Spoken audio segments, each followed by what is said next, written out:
গোপালের ভাইপো গোপালের মতোই শেয়ানা। তবে গোপালের মতো বুদ্ধি করে এত পয়সা রোজগার করতে পারত না।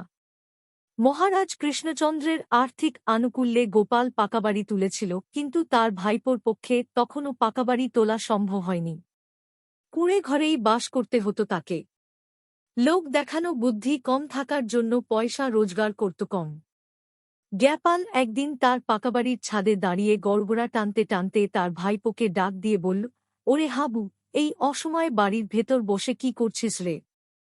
এদিকে আয়, আমি ছাদে বসে আছি, তোকে একটা জিনিস দেখাব। গোপালের ভাইপো হাবু বাড়ির ভেতরেই ছিল।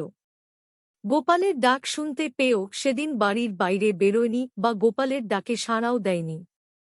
কারণ সে বুঝতে পেরেছিল যে তার কাকা তাকে সহসা ডাকে না, নূতন পাকা বাড়ির প্রতি তার দৃষ্টি আকর্ষণ করার জন্যই এখন ডাকাডাকি করছে।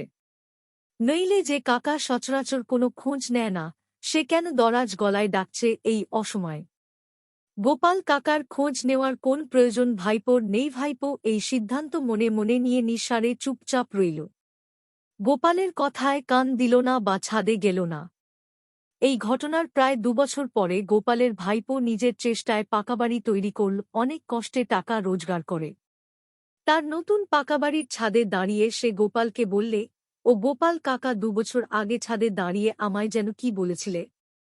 তুমি আমার ছাদে এসে বলছি।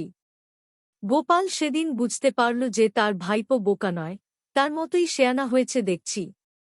নইলে 2 বছর পরে কেউ আবার সাড়া দেয়। গোপাল তখন মনে মনে তারিফের হাসি হাসতে লাগল, তার ভাইপো বেশ শেয়ানা হয়েছে দেখে।